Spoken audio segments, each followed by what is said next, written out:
Hello students, તો આજે આપણે જોવા જઈ રહ્યા છે પ્રોગ્રામ નંબર 8. આ પ્રોગ્રામ નંબર 8માં શું કહેવામાં આવ્યું છે ચાલો ચેક કરીએ.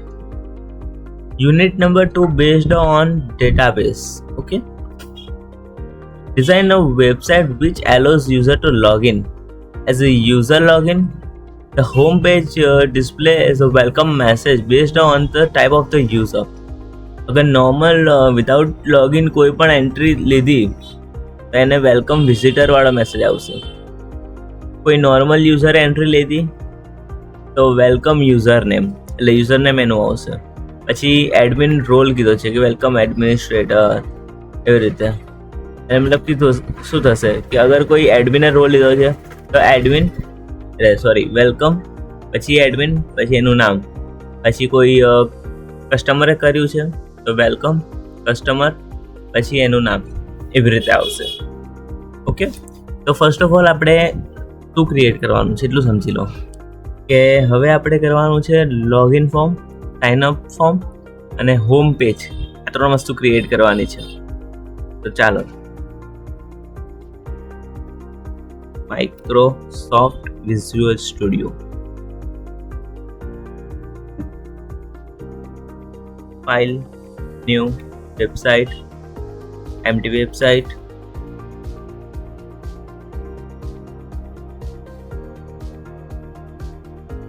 Programme 8, new item, web form, home. Okay, પછી 2 પેજ એક્સ્ટ્રા અત્યારે બનાવી દઈએ છીએ, પછી એડ કરીએ હોમ. લોગિન અહીંયા આવશે રજિસ્ટ્રેશન.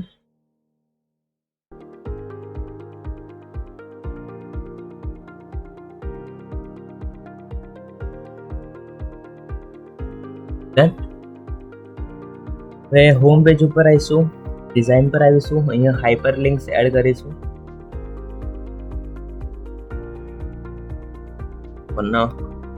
એક એડ કરી જેનું નામ આપણે રાખવાનું છે લોગિન વિથ. ઓકે, એક હાઇપરલિંક એડ કરી પણ એને આપણે કનેક્ટ નહીં કરીએ હજી સુધી. તો હવે અહીંયા navigation URL login, okay, tab press કરવાનું. તો એનાથી થોડા દૂર જઈશું 5 સ્ટેપ. બીજી hyperlink sign up, navigation URL, હવે અહીંયા રજિસ્ટ્રેશન.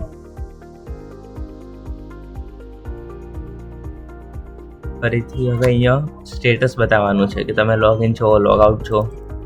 એના માટે અગર યુઝર લોગડ આઉટ છે તો શું થશે, તો અહીંયા લોગઆઉટ પેજ યુઆરએલ એ બનશે ફરીથી લોગિનનું પેજ, અને તમને રિફ્રેશ નહીં કરે, તમને રીડાયરેક્ટ કરશે એક્શન એનું. ડન.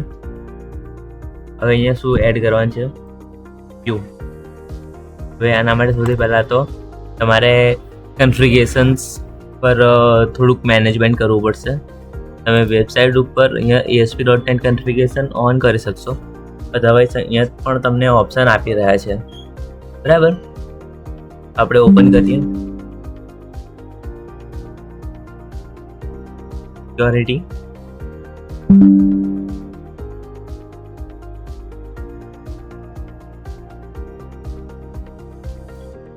યુઝર્સ.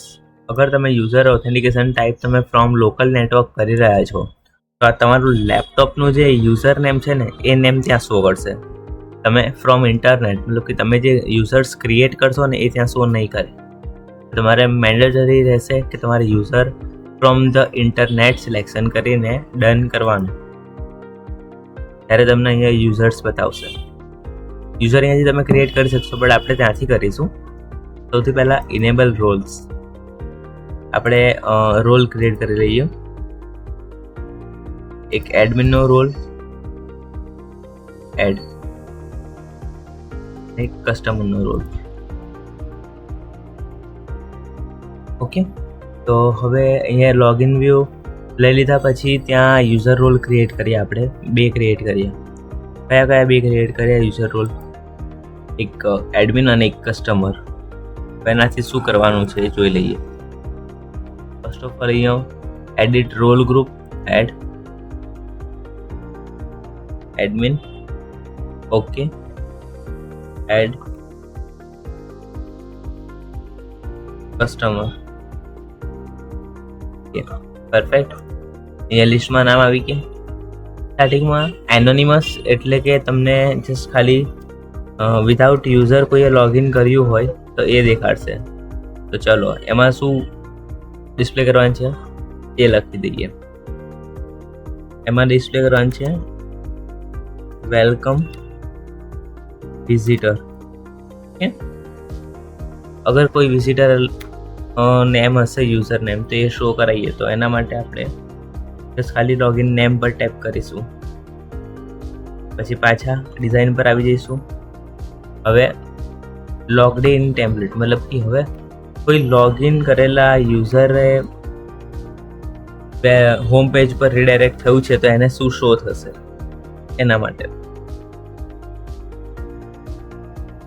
વેલકમ અને ડાયરેક્ટ પછી અહીંયા name copy paste the name number 2.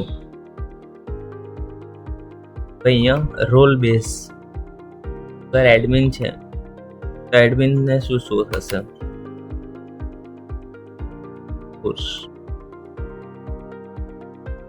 Welcome admin. Admin માટે પણ યુઝર નેમ.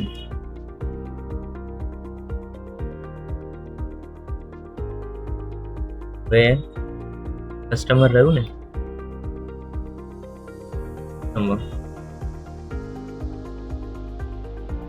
કોડ્સ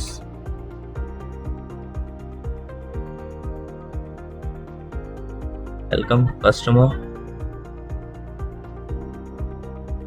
માટે 4. દેન આટલું સ્ટોર કર્યું. હવે બંને ફોર્મ બનાવી દઈએ, લોગિન અને સાઇન અપ વાળા. ઇન પર આયા, બસ ખાલી પર ટાઈપ કર્યું, ડબલ ક્લિક. ચલો તો આ લોગિનને એડ કર્યા પછી હવે આપણે આમાં એક વસ્તુ ઇનેબલ કરવાની છે કે ડેસ્ટિનેશન પેજ URL એ ક્યાં રીડાયરેક્ટ કરશે. લોગિન કર્યા પછી તમારે હોમ પેજ ઉપર જ રીડાયરેક્ટ થવું જોઈએ. ઓકે, હવે કરીશું રજિસ્ટ્રેશન પેજ. અચ્છા, આ બધું આપણે રજિસ્ટ્રેશન પેજમાં ભૂલવાથી કરી દીધું. વાંધો નહીં, તમે જેટલું પણ રજિસ્ટ્રેશન પેજમાં કર્યું છે એ બધું કોપી કરી દો. કોઈ ટેન્શન નહીં લેવાનું અને આને હોમ પેજ ઉપર પેસ્ટ કરી દો.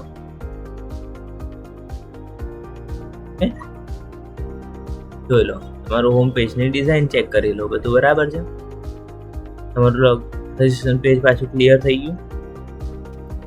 હવે તમારે ત્યાં રજિસ્ટ્રેશન માટે ક્રિએટ યુઝર વિઝાર્ડ એ વાળું એડ કરવાનું છે. એડ થઈ ગયું. હવે આમાં તમારે શું ધ્યાન રાખવાનું છે કે તમે જે યુઝર ક્રિએટ કરી રહ્યા છો તો એના પછી ડાયરેક્ટ તમને ક્યાં લઈ જઈએ એ વાળું ઓન કરવાનું છે, બરાબર. તો કન્ટિન્યુ ડેસ્ટિનેશન પેજ URL આ રહ્યું. એન પર ક્લિક કર્યું, હોમ પર લઈ ગયા. પરફેક્ટ. ચાલો હવે આને સેવ કરી દીધું, લોગિન સેવ કરી દીધું, હોમ પેજને પણ સેવ કરી દીધું. હવે હોમ પેજને આપણે રન કરાવીએ. શું આવે છે જોઈએ. વેલકમ વિઝિટર, કોઈ લોગિન નથી, કોઈ યુઝર નથી, કશું જ નથી. એટલે આપણને શું આવ્યું? વેલકમ વિઝિટર આવ્યું. હવે ચાલો એક અકાઉન્ટ બનાવીએ. User name Jainish. પાસવર્ડ અત્યારે જો હું તમને ટેમ્પરરી કંઈ બી નાખીને બતાવું છું તો રોંગ આવશે. બીકોઝ ઓફ ધેટ એ ના પાડી રહ્યું, તમારો પાસવર્ડ વેલિડ નથી. જસ્ટ લાઈક 1 2 3 4 5 6 કરું છું. 1 2 3 4 5 6. હવે કરીશું તો પાસવર્ડ હવે લેન્થ અને સ્પેશિયલ કેરેક્ટર માંગે છે.